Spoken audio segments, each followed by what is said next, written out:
जय हिंद। क्लास 12 के स्टूडेंट्स कैसे हैं आप लोग? बच्चे बहुत अच्छे होंगे। हम लोग सॉल्यूशन चैप्टर का नेक्स्ट पार्ट ले आए हैं। आई थिंक ये वीडियो जो है ना 9वां वीडियो होगा, यानी 9th पार्ट लेके आ गए हैं।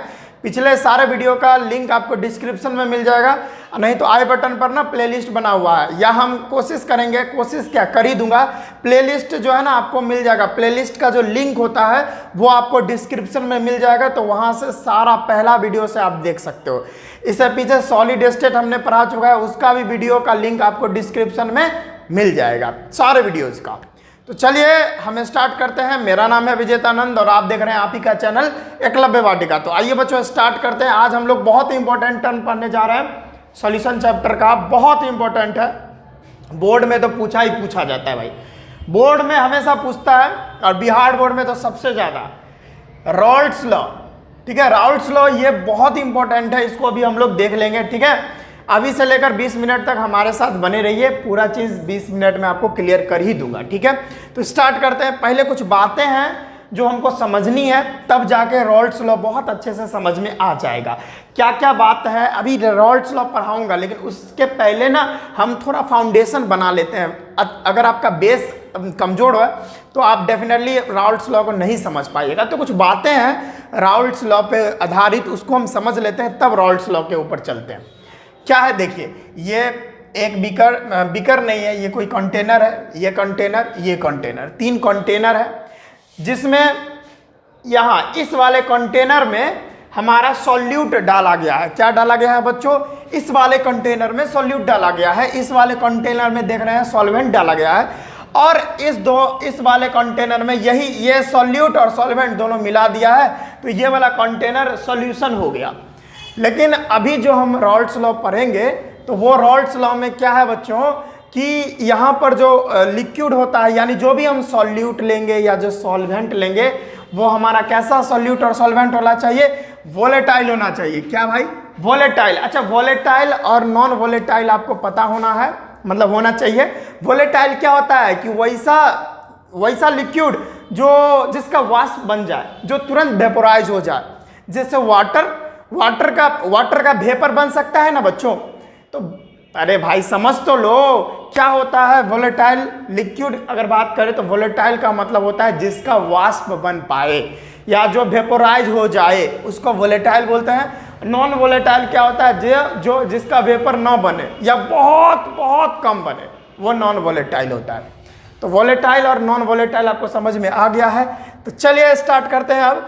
तो यहाँ पर देखिए, यहाँ पर जो हमारा सॉल्यूट है और ये जो हमारा सॉल्वेंट है, ये दोनों वोलेटाइल होना है, तभी रॉल्ट्स लॉ यहाँ पे लगेगा। ठीक है, तो यहाँ पर रॉल्ट्स लॉ जो है वोलेटाइल लिक्विड के लिए एप्लीकेबल है। रॉल्ट्स लॉ जो लगता है भाई, वो वोलेटाइल लिक्विड के लिए होता है। ठीक है ना? चलिए, तो यहाँ जो आप देख रहे हैं ये, तो यहाँ पर जो भी सॉल्यूट है, ठीक है, इसका जो पार्टिकल है यहाँ पर देख सकते हैं, ये इसका सरफेस पार्टिकल है, यहाँ पर देख सकते हैं। ओके, अब ये देखिए, ये प्योर सॉल्यूट है, और इसको हम डायरेक्ट ये भी कह सकते हैं कंपोनेंट ऑफ अ सॉल्यूशन, यानी ये जो सॉल्यूट होता है ये सॉल्यूशन का कंपोनेंट ही तो होता है ना बच्चों। चलिए, अब यहाँ पर देखिए, vapour pressure will be only because of solute, यानी हम लोग अभी पीछे पढ़ चुके हैं कि अगर कोई भी यहाँ पर लिक्विड है तो उसका कुछ ना कुछ वेपर बनेगा, और अगर वेपर बनेगा, अगर कोई लिक्विड वोलेटाइल है तो वो उसका वेपर बनेगा, और अगर कंटेनर क्लोज्ड है, देखिए ये कंटेनर क्या है भाई? क्लोज्ड है। तो क्लोज्ड कंटेनर के होने की वजह से यहाँ पर जो वेपर बनता है उसके द्वारा कुछ प्रेशर बनता है, तो इसका कुछ ना कुछ वेपर प्रेशर बनेगा। तो यहाँ पर आप देख रहे हैं कि सिर्फ इस कंटेनर में प्योर सॉल्यूट है, सॉल्यूट के सिवा कुछ भी नहीं है, सिर्फ सॉल्यूट और कुछ है ही नहीं। तो बच्चों आप मेरे को बताओ यार कि यहाँ पर अगर सिर्फ सॉल्यूट है तो यहाँ पर जो वेपर प्रेशर बनेगा वो क्या बनेगा? जो वेपर प्रेशर बनेगा वो किसके लिए बनेगा, यानी किसके द्वारा बनेगा? सिर्फ और सिर्फ सॉल्यूट के द्वारा बनेगा। इसीलिए यहाँ पर लिखा गया है, यहाँ पर जो वेपर प्रेशर बना है उसको बोलेंगे vapour pressure of pure solute. इसमें कोई सॉल्वेंट या किसी और कंपोनेंट का कोई आवश्यकता नहीं है। यहाँ पर जो वेपर प्रेशर बना है वो पूरा तरह से सॉल्यूट का है। ठीक है ना? इसीलिए यहाँ पर, क्योंकि भाई इसमें हमने प्योर सॉल्यूट ही डाला है, तो भाई सॉल्यूट अगर हम डालेंगे तो सॉल्यूट का ही ना वेपर प्रेशर बनेगा भाई, तो किसी और का थोड़ी ना बन जाएगा। अरे हम मान के चलिए सॉल्यूट डाले हैं तो सॉल्यूट का ही ना वेपर प्रेशर बनेगा। अब सॉल्वेंट डालेंगे तब ना सॉल्यूट का भी बनेगा वेपर प्रेशर और सॉल्वेंट का भी बनेगा। हमने तो इसमें प्योर सॉल्यूट डाला हुआ है और कुछ नहीं डाले हैं, तो यहाँ पर जो वेपर प्रेशर बनेगा वो सॉल्यूट के कारण बनेगा। तो यहाँ पर हम बोल सकते हैं कि वेपर प्रेशर और प्योर सॉल्यूट, यहाँ पर जो वेपर प्रेशर बना है वो सॉल्यूट के हिसाब से बना है, सॉल्यूट के कारण बना है। और जिसको हम अगर सॉल्यूट को हम ए मानते हैं, कंपोनेंट ए मानते हैं, तो इसके लिए वेपर प्रेशर होगा P0 A। ठीक है, इसको हम दिखाएंगे P0 A, क्योंकि ए कंपोनेंट हम सॉल्यूट को माने हैं, बी कंपोनेंट हम सॉल्वेंट को माने हैं, तो यहां पर जो वेपर प्रेशर होगा ना, समझे, किसका, सॉल्यूट का, उसको हम P0 A बोलेंगे। क्यों? क्योंकि P0 A हम तभी लगाते हैं जब कोई अकेला होता है, प्योर होता है। ठीक है, अगर सॉल्यूट भी होता, सॉल्वेंट भी होता, तब हम उसको ये नहीं बोलते, क्योंकि अभी प्योर सॉल्यूट ही है इस कंटेनर में, और उसके वजह से, प्योर सॉल्यूट के वजह से यहाँ पर कुछ वेपर प्रेशर जनरेट हो रहा है, बन रहा है। तो इसी के लिए यहाँ पर जो सॉल्यूट के वेपर के द्वारा जो वेपर प्रेशर बन रहा है उसको हम P0 A से दिखाते हैं, क्योंकि यहाँ पर और कोई वेपर है ही नहीं, क्योंकि सॉल्यूट के कारण ही यहाँ पर वेपर प्रेशर जनरेट हुआ है इसके वेपर के द्वारा, और कोई है ही नहीं, और कोई है ही नहीं जो वेपर प्रेशर बनाएगा, सिर्फ सॉल्यूट है, प्योर सॉल्यूट है, तो इसका प्योर वेपर सॉल्यूट वाला ही बनेगा। और इसी के लिए यहाँ पर जो वेपर प्रेशर है वो प्योर सॉल्यूट का है। ठीक है, और कोई नहीं। अब दोनों तो वोलेटाइल होना ही चाहिए। अब नेक्स्ट देखिए बच्चों, अब यहाँ पर कुछ बातें हैं जो आपको ध्यान में रखनी है कि यहाँ पर जो प्योर सॉल्यूट था ना, अब इसके द्वारा जो वेपर बना और उस वेपर के द्वारा जो भी प्रेशर लगाया गया उसको P0 A से बताते हैं, दिखाते हैं, जिसको हम वेपर प्रेशर और प्योर सॉल्यूट बोलते हैं, या उसी को बोलते हैं कंपोनेंट A। ठीक है, क्योंकि सॉल्यूशन का यह एक कंपोनेंट होता है। वी नो दैट कि solution is equal to solute plus solvent, तो सॉल्यूशन का कंपोनेंट होता है कौन, सॉल्यूट, और कंपोनेंट सॉल्वेंट भी होता है। ठीक है, तो कंपोनेंट ए हम मान लिए हैं। तो ये बात आई थिंक आपको समझ में आया होगा। देखो अभी हम बता रहे हैं, फाउंडेशन आपका क्लियर कर रहे हैं, टेंशन नहीं लेना है। अब नेक्स्ट देखिए, इस कंटेनर में सॉल्वेंट रखा हुआ है और ये प्योर सॉल्वेंट है। जिस तरह से इस कंटेनर में सॉल्यूट रखा गया था प्योर, और कुछ नहीं रखा गया था, उसी हिसाब से भाई इस कंटेनर में प्योर सॉल्वेंट रखा गया है, उसके सिवा कुछ नहीं रखा गया है। ऐसा नहीं कि भाई इसमें सॉल्वेंट भी रखा गया और सॉल्यूट भी मिला दिए, नहीं नहीं नहीं नहीं नहीं, इसमें सिर्फ और सिर्फ सॉल्वेंट रखा गया है। तो यहाँ पर जो वेपर प्रेशर बनेगा वो सॉल्वेंट के कारण बनेगा, क्योंकि इसमें तो मैंने सॉल्वेंट डाला है, तो यहाँ पर जो वेपर प्रेशर बनेगा तो वो सॉल्वेंट के कारण बनेगा। तो यहाँ भी जो भी वेपर प्रेशर बन रहा है, this is because of solvent. Okay, जिसको हम दिखाते हैं P0 B से। अगर हम सॉल्वेंट को B माने हैं तो हम इसका जो वेपर प्रेशर होगा, ये जो सॉल्वेंट होगा, इसके द्वारा जो भी वेपर प्रेशर जनरेट होगा, यानी इस ये सॉल्वेंट है ना, इसका कोई वेपर बना होगा और वेपर के द्वारा जो भी प्रेशर एक्सर्ट हुआ होगा, जनरेट हुआ होगा, उस प्रेशर को हम, वेपर प्रेशर को P0 B से दिखाते हैं। ठीक है ना, समझ में आया? तो ये दोनों अलग अलग हो गया। ठीक है, चल, और यहाँ पर P0 B को हम बोलते हैं vapour pressure of pure component भी, या वेपर प्रेशर ऑफ सॉल्वेंट, यहाँ पे मैंने लिखना भूल गया, सॉल्वेंट होगा। क्योंकि भाई यहाँ पर जो भी प्रेशर जनरेट हो रहा है ना, वो ओनली बिकॉज ऑफ सॉल्वेंट हो रहा है। यहाँ पर जो वेपर प्रेशर बन रहा है वह सॉल्वेंट के कारण बन रहा है, क्योंकि हमने यहाँ पर सॉल्वेंट ही तो रखे हैं, कोई और कंपोनेंट तो रखे नहीं है, इसीलिए हम प्योर सॉल्वेंट रखे हैं। तो यहाँ पर जो भी प्रेशर बनेगा वो प्योर सॉल्वेंट के कारण प्रेशर जनरेट होगा। समझ में आया? ओके, ठीक है। तो यहाँ पर P0 B हम क्यों लगाते हैं? अगर कोई चीज़ प्योर हो, उसके सिवा और कुछ ना हो, तब हम P0 लगाते हैं बच्चों, ये बात याद रखना आपको है। ठीक है, अब वेपर प्रेशर अगर सोल्यूशन का, आप देख रहे हो, इसको हमने ब्लैक से लिखा है सॉल्यूट को, और ये सॉल्वेंट है, इसको हमने ब्लू से लिखा है। तो यहाँ पर देखिए, इस का जो सॉल्यूशन बना है इसमें हमने दोनों कलर का इस्तेमाल किया है, इसका मतलब यह है कि इस वाले सॉल्यूशन में अब तो ये सॉल्यूशन हो गया क्योंकि इसमें सॉल्यूट भी है, देख सकते हो, और सॉल्वेंट भी है। ब्लैक कलर का आप देख रहे हो, ब्लैक कलर यहाँ पर सॉल्यूट लिए थे, सॉल्यूट भी है, और उसके साथ साथ देखिए यहाँ पर ब्लू कलर का सॉल्वेंट भी है। तो सॉल्यूट प्लस सॉल्वेंट मिलकर सॉल्यूशन बना देता है। तो यह है हमारा सॉल्यूशन, समझ में आया? यह है हमारा सॉल्यूशन। और यहां पर जो भी वेपर प्रेशर बनेगा बच्चों, वह किसके कारण बनेगा? कंपोनेंट ए यानी सॉल्यूट के कारण और सॉल्वेंट के कारण वेपर प्रेशर बनता है। यहां पर जो वेपर प्रेशर बनेगा, यहां पर जो देख रहे हो, यहां पर देख रहे हो ना, यहां पर वेपर प्रेशर सिर्फ सॉल्यूट के कारण बन रहा था, यहां पर वेपर प्रेशर सिर्फ सॉल्वेंट के कारण हो रहा था, और यहां पर वेपर प्रेशर सॉल्यूट और सॉल्वेंट दोनों के कारण हो रहा है क्योंकि यहाँ पर ये सॉल्यूशन बन गया।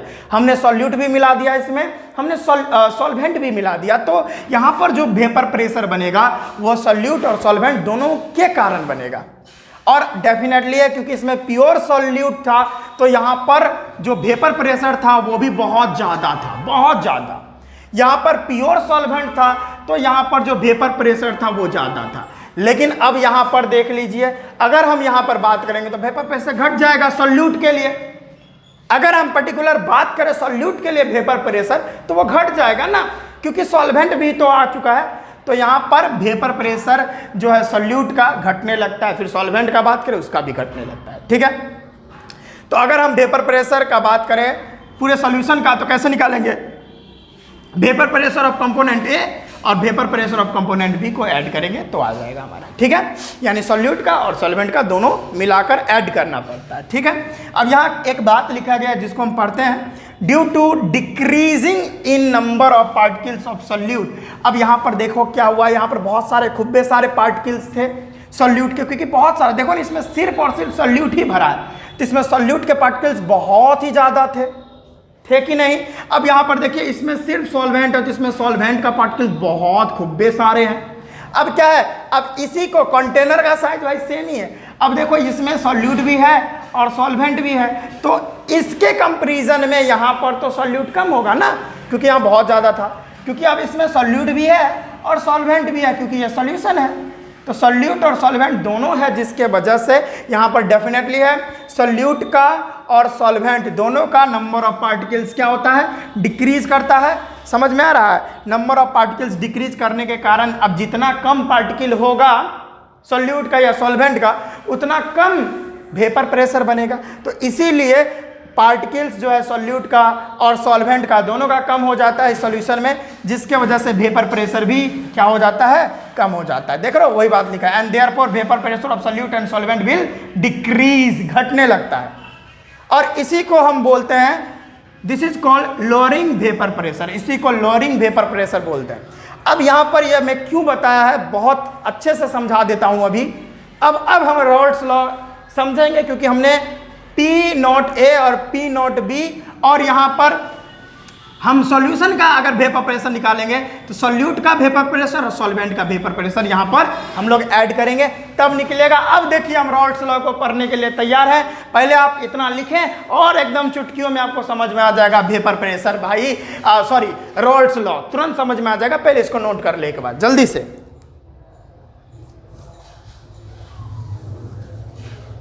तो आशा करते हैं आप लिख लिए होंगे। अब हम लोग रॉल्स लॉ पढ़ते हैं, अब पूरी तरह से समझ में आने वाला है क्या है भाई। अब देखिए क्या है रॉल्स लॉ, क्या कहता है कि the pressure applied by solute और solvent in a solution will be directly proportional to its mole fraction. अरे भाई एकदम मिलता जुलता है ना, हेनरी लॉ से थोड़ा बहुत मिलता है, ठीक है। तो देखते हैं कि जो प्रेशर होता है ना, चाहे सॉल्यूट या सॉल्वेंट में जो है सॉल्यूशन में जो सॉल्यूट या सॉल्वेंट का जो प्रेशर उसके द्वारा जो अप्लाई होता है, उसका जो वेपर बनता है उसके द्वारा जो प्रेशर अप्लाई होता है वो डायरेक्टली प्रोपोर्शनल होता है किसके? उसके मोल फ्रैक्शन के। मोल फ्रैक्शन जिसको हम x से दिखाते हैं, और यह ना बहुत हद तक ना मिलता जुलता है हेनरी लॉ से। लेकिन क्या है कि हेनरी लॉ गैस के लिए ही होता है एप्लीकेबल, और रॉल्स लॉ जो है यह हमारे वोलेटाइल लिक्विड के लिए एप्लीकेबल है। और हेनरी लॉ के लिए जो कांस्टेंट आता था यहाँ, अगर देखिए क्यों क्या होता है, हमारा जो प्रेशर होता है, ठीक है, वेपर प्रेशर जो होता है या पार्शियल प्रेशर जो होता है, चूंकि सॉल्यूट का बात करें उसका तो पार्शियल प्रेशर होगा, तो किसी भी पर्टिकुलर चीज के लिए जो उसका पार्शियल प्रेशर होता है जिसको हम P से दिखाते हैं, P डायरेक्टली प्रोपोर्शनल X है। तो यहां पर प्रोपोर्शनैलिटी साइन को जब हम हटाते हैं तो we have to put a constant. तो अगर हमारा हेनरी लॉ था तो हेनरी लॉ में अगर कांस्टेंट लगाते थे तो वो KH होता था, और रॉल्स लॉ में जो कांस्टेंट है वो P0A होता है या P0B होता है। बच्चों समझ में आया? तो ये बात आपको समझ में आनी चाहिए। रॉल्स लॉ क्या होता है कि जो सॉल्यूट और सॉल्वेंट है किसी सॉल्यूशन में, उसका जो प्रेशर है ना वो डायरेक्टली प्रोपोर्शनल होगा मोल फ्रैक्शन के। अगर मोल फ्रैक्शन बढ़ेगा बच्चों, अगर किसी भी सॉल्यूशन में जो सॉल्यूट है या सॉल्वेंट उसका मोल फ्रैक्शन बढ़ेगा, यानी मोल फ्रैक्शन यानी X बढ़ेगा तो उसके साथ साथ P भी बढ़ेगा। अगर X घटेगा तो P भी घटेगा। याद रखना चाहिए, डायरेक्टली प्रोपोर्शनल का मतलब यही होता है कि एक वैल्यू बढ़ेगी तो दूसरी वैल्यू उसके साथ साथ बढ़ती है। अब हम इसको समझने के लिए एक डायग्राम बनाते हैं कुछ इस तरीके से, ठीक है, जिसमें ये देखिए, इसमें हमने कुछ सॉल्यूट भी डाला हुआ है, सॉल्वेंट भी डाला हुआ है, ठीक है। तो यहां पर जो प्रेशर होगा यानी वेपर्स बनेंगे वो सॉल्यूट के भी बनेंगे कि नहीं बनेंगे, उसके साथ साथ सॉल्वेंट के भी बनेंगे, दोनों के बनेंगे। अब क्या है बच्चों, क्यों हम लोग जानते हैं जो प्रेशर होता है, ठीक है, जो वेपर प्रेशर होता है किसका भाई, सॉल्यूट का, जिसको हम P0A से दिखाते हैं, और जो सॉल्वेंट का होता है उसको हम P0B से दिखाते हैं। तो अगर हमको पूरे सॉल्यूशन का अगर पूछ रहा है वेपर प्रेशर तो कैसे होगा, अगर पूरे सॉल्यूशन का हमको वेपर प्रेशर पूछ रहा है तो कैसे करेंगे, अरे भाई क्या होता है, सॉल्यूशन बराबर सॉल्यूट प्लस सॉल्वेंट, बस यही तो होता है। तो भाई सॉल्यूट का जितना वेपर प्रेशर है और जो सॉल्वेंट का जितना वेपर प्रेशर है दोनों को ऐड करो, टोटल वेपर प्रेशर आपको पूरे सॉल्यूशन का मिल जाएगा। बहुत आसान है यार, समझ में आया?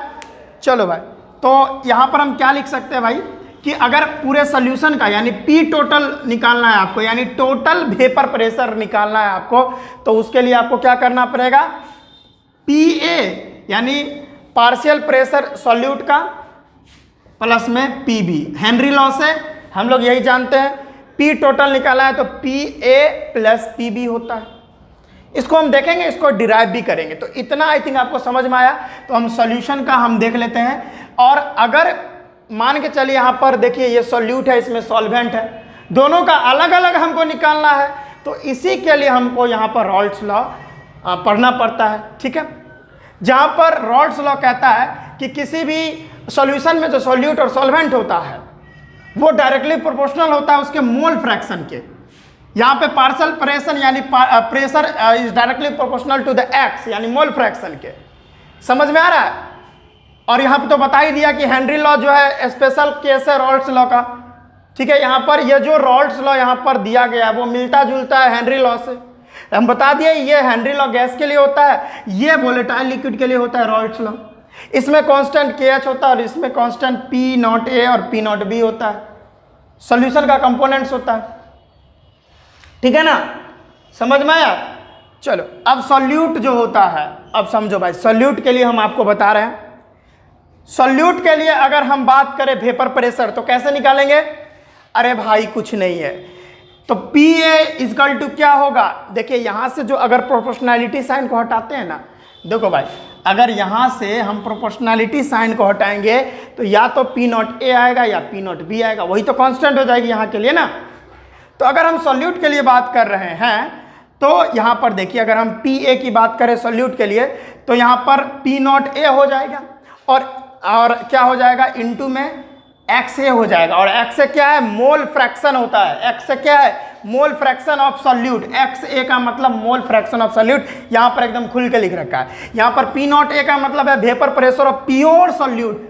हम सिर्फ सॉल्यूट का बात कर रहे हैं तो वेपर प्रेशर जो यहाँ पर दिया गया है वो प्योर सॉल्यूट का ही दिया गया है। XA मोल फ्रैक्शन होता है, mole fraction mole fraction of solute, और पीए यहां पर partial vapour pressure of solute. Solute का जो पार्शियल यानी सॉल्यूट का जो खुद का अपना जो वेपर प्रेशर होगा उसको हम पार्शियल वेपर प्रेशर बोलते हैं। किसका? जो सिर्फ सॉल्यूट का ही होगा। आ गया समझ में? ये पीए की वैल्यू आप याद रखना, पी नॉट ए इंटू में एक्स ए होता है। ये अभी हम लोग पुट करेंगे यहां पर। अब सॉल्वेंट के लिए क्या हो जाएगा? बस सिमिलर वही करना है भाई। अगर सॉल्वेंट को हम पीबी से हम दिखा रहे हैं, यानी सॉल्वेंट को अगर हम बी से दिखा रहे हैं, तो partial pressure of B equal to क्या हो जाएगा? पी नॉट बी इंटू में X B mole fraction. PV का भी वैल्यू आप याद रखना भाई। अब यहाँ पर हम लोग पुट करेंगे तो सोल्यूशन का हम लोग निकाल लेंगे। तो यहाँ पर पी नॉट बी का मतलब जान रहे हो, vapour pressure of pure solvent का वेपर प्रेशर। एक्स बी बोले तो मोल फ्रैक्शन ऑफ सॉल्वेंट, और पीबी बोले तो पार्शियल प्रेशर ऑफ सॉल्वेंट। इतना बात आई थिंक समझ में आ गया। इतना बात समझ में आया तो जल्दी से इसको नोट करें। फिर हम लोग क्या करेंगे, अभी पी टोटल निकालेंगे जिसमें हम पी ए का वैल्यू, देखो पी ए का वैल्यू, पी बी का वैल्यू यहाँ पर पुट करेंगे और हम लोग सोल्यूशन का भी निकाल लेंगे। थोड़ा जल्दी से नोट डाउन कीजिए। तो बच्चों आई थिंक आपने लिखा। अब देखो भाई, हम लोग को अगर पी टोटल निकालना है तो पी ए की वैल्यू क्या है? यहाँ पे हम लोग निकाल रखे हैं पी नॉट ए इंटू में एक्स ए और प्लस में पी बी की वैल्यू क्या होती है? यहाँ पर देखो दिया गया है पी नॉट बी और एक्स बी। ये फार्मूला से आप उस सॉल्यूशन का कितना टोटल वेपर प्रेशर होगा इस फार्मूला से निकाल सकते हो। समझ में आया? कोई प्रॉब्लम है क्या? नहीं। और यहां पर हम लोग जानते हैं एक बात, आपको पता है ना, हम लोग क्या जानते हैं? X A plus X B equal to 1 होता है। एक्स बोले तो मोल फ्रैक्शन ऑफ, यानी को कितना भी मोल फ्रैक्शन आ जाए, ए कंपोनेंट का मोल फ्रैक्शन, बी कंपोनेंट का मोल फ्रैक्शन, सी कंपोनेंट का मोल फ्रैक्शन, टोटल का वैल्यू एक ही आता है। समझ में आया? कोई दिक्कत है क्या? ठीक है। तो यहां पर अगर एक्स भी हम ऐसे करें, देखो भाई क्या है, यहां से अगर हम देखो एक्स भी निकाले तो क्या हो जाएगा? 1 माइनस एक्स ए हो जाएगा। इस तरह से अगर आपको एक्स ए निकालना है तो क्या हो जाएगा? 1 माइनस एक्स बी हो जाएगा। इस तरीके से आप यहां पर एक्स बी के जगह पर ये वैल्यू डाल सकते हो, एक्स ए के जगह पर ये वैल्यू डाल सकते हो। ठीक है। लेकिन अगर आपको यहां तक क्लियर है तो आप कर लोगे आगे भाई। एनसीईआरटी में इससे आगे कर दिया गया है। समझ में आ रहा है? तो इसको जल्दी से नोट करें, फिर हम मिटाएंगे, फिर हम इसका ग्राफ देखेंगे। रॉल्स लॉ के ऊपर जो ग्राफ होता है वो बहुत इंपॉर्टेंट है, उसको भी हम देख लेते हैं। कई बच्चों को अगर लग रहा होगा सर एनसीईआरटी में तो कुछ और ही दिया है, तो भाई ये एक्स बी की वैल्यू डाल दो ना यहाँ पर यार। इसीलिए आपको कहता हूं भाई दिमाग को शार्प रखो। पी टी इजकल टू क्या हो जाएगा? P not a x A plus P naught B, और एक्स बी की वैल्यू देखो यहाँ पर हमने कैलकुलेट की है ना, अभी बताए हैं, क्या हो जाएगा? 1 माइनस एक्स ए। यहां से पी टोटल आप निकाल सकते हो, क्या हो जाएगा? यहां पर पी नॉट ए, यहां पर आप क्या करो, पी नॉट बी को एक साइड रख लो, तो पी नॉट बी प्लस में यहां पर एक्स ए तो कॉमन ले लीजिए एक्स ए, और यहां पर क्या हो जाएगा? P not a minus P naught B. और यही आपको एनसीईआरटी में दिया होगा जिससे आपको डर लग रहा है। भाई साहब मैं आपको कहा ना, अगर आप ये याद रख लो तो ये तो आपको क्लियर हो ही जाएगा। एक्चुअल में फार्मूला में तो वही ऊपर वाला काम करेगा। ठीक है, उसको और थोड़ा आगे प्रोसेस में कर दिया है जिससे आपको डर लग रहा होगा। तो आप इसको जल्दी से नोट डाउन कर ले। फिर हम लोग रॉल्स लॉ पर ग्राफ करते हैं अभी। तो चलिए बच्चों, अब हम रॉल्स लॉ के ऊपर ग्राफ देख लेते हैं। जहां पर देखिए ये वेपर प्रेशर है और ये तो भाई मोल फ्रैक्शन है, हमारा दिख रहा है इधर, ये मोल फ्रैक्शन है।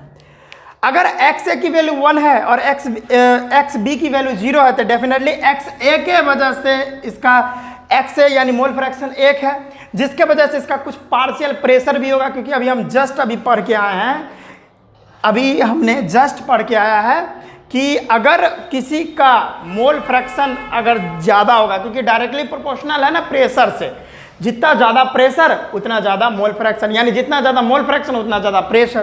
तो मोल फ्रैक्शन 1 है तो डेफिनेटली इसका एक कंपोनेंट का प्रेशर जो है बढ़ेगा, इसी के लिए प्रेशर यहाँ पर कुछ दिख रहा है।